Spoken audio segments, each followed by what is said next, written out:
Erick Thohir, pria kelahiran Jakarta 52 tahun silam ini memang bukanlah seorang anggota tentara, polisi, ataupun abdi negara lain. Dia hanyalah seorang pengusaha yang kebetulan menjabat sebagai menteri dan ketum PSSI. Tapi sejak Erick jadi ketum PSSI, sejumlah hal baru pun mulai terjadi di sepak bola Indonesia. Andai saja para politikus bangsat nggak carmuk di sepak bola, tentu prestasi pertama Erick Thohir adalah suksesnya Piala Dunia U20 di Indonesia. Namun sayang, lantaran ikut campurnya para bangsat politik di sepak bola, hal ini pun gagal.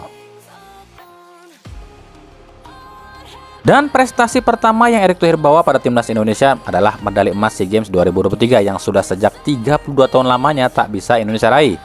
Bukan cuma emas sebenarnya yang menurut kami prestasi Erick Thohir, tapi ada kecerdikan Erick Thohir juga yang menunjuk Indra Syafri sebagai pelatih timnas U22. Dan tentu kita tahu Indra Syafri memang pelatih spesialis turnamen, tapi ada satu hal yang menarik perhatian kami nih. Meskipun Erick Thohir ini bukan dari kalangan militer, tapi Erick Thohir ini tegas, terutama pada para penggawa timnas. Erick sering mengatakan kelemahan timnas kita itu adalah yang utama tentunya adalah mental. Jangan mau diinjak oleh lawan, balas, hajar. Sebenarnya kata-kata seperti ini tuh udah sering banget para ketum PSSI terdahulu ucapkan, tapi entah kenapa cuma omongan Erick Thohir saja yang didengar oleh para pemain. Jujur sejauh ini kami cukup puas pada penampilan anak asuh Indra Syafri. Vietnam yang jadi momok Indonesia bisa ditumbangkan, padahal biasanya para pemain kita itu selalu down jika lawan Vietnam. Thailand pun demikian, yang selalu jadi momok bagi kita bisa kita tumbangkan. Tapi sebenarnya belum lengkap sih jika timnas U22 kita nih belum mampu tumbangkan tim Harimau Malaya alias tim Malaysia yang selalu jadi musuh utama dan selalu bikin Indonesia ini kalah. Di SEA Games Indonesia tak bertemu Malaysia. Andai Indonesia bertemu Malaysia dan Indonesia menang, maka kami anggap tim asuhan Indra Syafri ini perfect. Lalu apa yang selanjutnya harus dicapai oleh Erick Thohir? Tentu saja yang terdekat adalah Indonesia harus lolos di grup D Piala Asia. Erick Thohir harus bisa yakinkan Sintayong agar bisa bawa Indonesia paling tidak lolos dulu dari grup D. Sementara untuk Liga Indonesia sendiri, Erick Thohir harus bisa buktikan jika Liga musim depan benar-benar stabil. Jika kita bicara harus bersih 100%, ini mustahil ya. Sebab terlalu banyak mafia di Liga kita. Tapi yang penting, Erick Thohir harus benar-benar konsisten pada ucapannya. Hukum, hukum, dan hukum jika ada yang salah. Inilah yang kami bilang kekuatan pemerintah. Andai saja Erick Thohir ini bukan menteri, tentu saja Erick Thohir pun gak akan bisa seleluasa ini. Semoga saja Erick Thohir gak maju jadi capres atau cawapres ya. Karena ini akan sia-sia. Ujung-ujungnya kalau Erick Thohir jadi cawapres, ya capresnya yang untung lantaran dibagusin namanya sama Erick Thohir. Sementara kerjanya mah, aduh, tahu sendiri deh. Terus sepak bolanya, lempam lagi deh.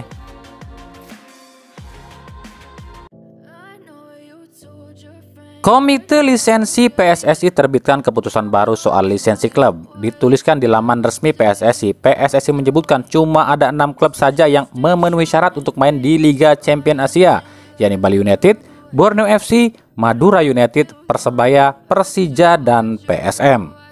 Ini mengejutkan, pasalnya para supporter pasti kaget kenapa tim-tim besar seperti Persib dan Persis Solo itu nggak lolos. Padahal tim-tim ini punya stadion yang bagus. Apa lantaran gak punya training ground? Kami jelaskan ya, jika soal stadion ini bukanlah alasan atau bukanlah masalah, soalnya tim tersebut bisa daftarkan stadion lain yang layak sebagai markas. Meskipun PSM gak punya stadion, tapi PSM bisa saja mendaftarkan stadion lain sebagai markas. Lalu bagaimana dengan Madura United? Training ground gak punya, akademi pun gak punya, stadion pun gak lolos verifikasi. Kok lolos ke Liga Champions Asia sih? Entahlah, kami pun gak bisa berkomentar kalau soal ini. Kemudian lisensi AFC dan Liga 1. Cuma ada 7 klub yang lolos. Selain 6 klub yang tadi, ditambah 1 klub lagi yakni Persib Bandung. Jadi secara tidak langsung PSSI ini bilang cuma ada 7 klub aja yang layak main di Liga 1 dan AFC. Terus 11 tim yang lain gak layak gitu. Aduh, gak tahu deh. Ini tuh layak atau tidaknya ini cuma berdasarkan stadion atau berdasarkan struktur organisasi atau finansial. Kalau masalah finansial, tim-tim seperti Rans, Dewa United, Persik Kediri, Persis Solo bukanlah tim dengan finansial rendah. Tapi kenapa mereka nggak lolos kalau soal finansial? Apakah lantaran fasilitas training ground? Kalau soal training ground, ya Madura aja nggak punya training ground. PSSI bilang tiap klub ini boleh ajukan banding sampai 24 November 2023. Menurut kami ini kontroversi sih. Harusnya PSSI ini jelaskan di sisi mana klub-klub yang nggak lolos ini kekurangannya.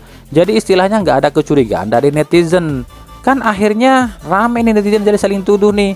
Oh, lantaran klub anu mah ada bapaknya di PSSI makanya lolos. Oh, klub anu mah cuma supporternya doang yang rame, manajemennya mah payah makanya nggak lolos. Oh, klub anu mah sering ngasih duit pada PSSI makanya lolos, dan lain-lain. Harusnya PSSI ini terbuka, nggak kayak gini. Ini kan nantinya timbul kecurangan, sogokan akan bertebaran. Klub-klub yang merasa nggak lolos dan ingin lolos pasti ngasih disogokan dong biar lolos. Saya yakin nih pasti rame nih. Kita tunggu aja nih respon para klub. Mana liga udah mau jalan lagi, masa nggak lolos verifikasi sih? Oke, kita ambil contoh salah satu atau dua klub yang katanya nggak layak main di Liga Champions Asia, yakni Persib Bandung dan Persis Solo. Apa sih yang kurang dari Persib dan Persis Solo? Kok nggak lolos sih? Yang pertama Persib Bandung, dari sisi finansial. Persib nggak pernah nunggak gaji. Di Transfermarkt, market value Persib itu nomor 1. Udah jelas dong soal finansial Persib nggak usah diragukan.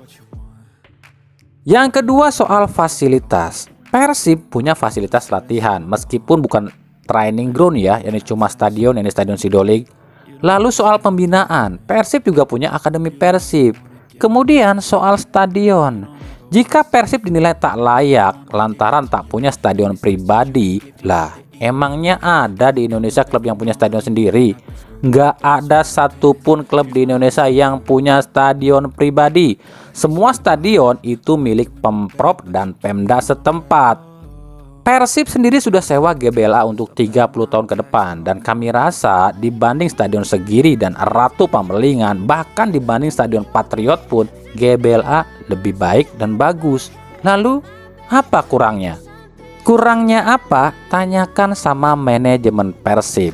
Apakah kurang ngasih duitnya sama PSSI? Nggak tahu deh. Karena kan kalau kurang ngasih duitnya ya bisa aja kayak gitu. Bercanda. Kemudian Persis Solo. Nggak lolos loh Persis Solo. Kan ini aneh.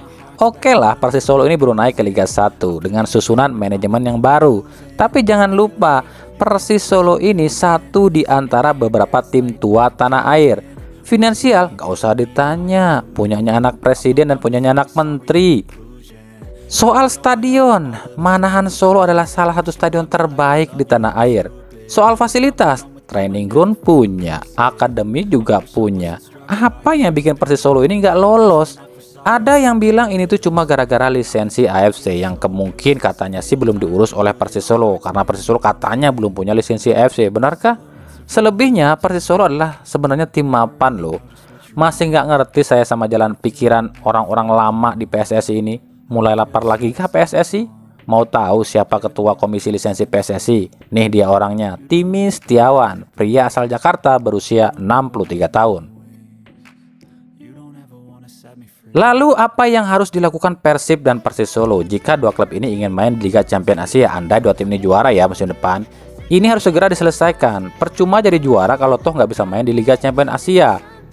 Ya ini sebenarnya urusannya Teddy Cahyono sama Kevin Nugroho nih. Kenapa bos? Kok bisa nggak lolos tuh timnya? Kalau ini ternyata ada main-main oleh tim PSSI yang lama, komite lisensi PSSI ini orang-orang lama lo ya. Ya udah, Erick Thohir harus sikat dan basmi semua nih orang-orang kayak gini.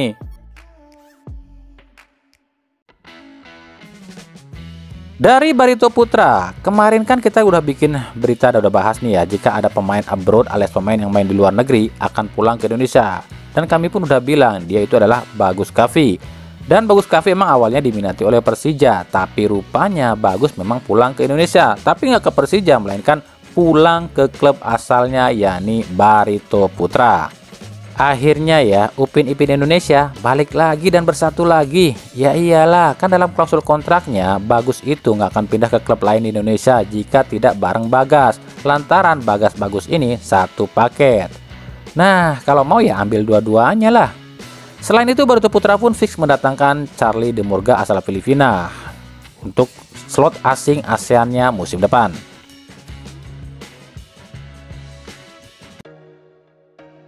Dewa United kabarnya resmi mendapatkan bek kanan mantan Kapten Rans Nusantara FC musim lalu, Adi Setiawan. Adi cuma tinggal datang langsung saja ke Tangerang. Karena Adi saat ini masih berada di kampungnya, pengumumannya akan segera dilakukan. PSS Sleman kabarnya akan menarik salah satu anak asuh Sintayong di timnas U19. Ia adalah Michael Tata. Pemain berusia 19 tahun yang bermain sebagai fullback kiri ini musim lalu main di klub Waanal Bintuka FC di Batu Nunggal, Bandung. Let's see aja deh. Persebaya Surabaya resmi merilis jersey preseasonnya nih. Apa nggak nanggung bos? Kenapa nggak jersey resmi aja sih? Kan liga udah mau jalan. Ya kalau pikiran orang bisnis mah nggak gitu. Yang penting kan jualan dulu. Ntar kalau jersey utama yang diluncurkan malah sepi peminat. Tapi secara penampilan, jersey ini tuh mengingatkan saya pada jersey Persebaya di tahun 2016 silam. Dengan garis-garis gitu, cuma bedanya kalau yang baru ini ada kerahnya. Wah, kayaknya Persebaya ikutan Persib nih dengan mode klasik. Harganya sih cukup murah ya, cuma 375.000 aja. Pire, wape ora jersey nih. Nah kan benar, baru aja diomongin udah kejadian. Salah satu penggawa timnas U22 yakni Komang Teguh Trisnanda yang tampil apik di SEA Games ternyata diburu sejumlah klub. Salah satunya adalah Bali United. Para semeton Dewata meminta Teko untuk menarik pulang Komang. Lah, emang Komang dari Bali United? Ya kalau Bali United mau nebus Komang ke Borneo FC yang kontraknya masih 1 tahun, ya itu silakan. Di sisi lain, Bali United pun akhirnya resmi mengumumkan Adilson Maringa sebagai kiper barunya.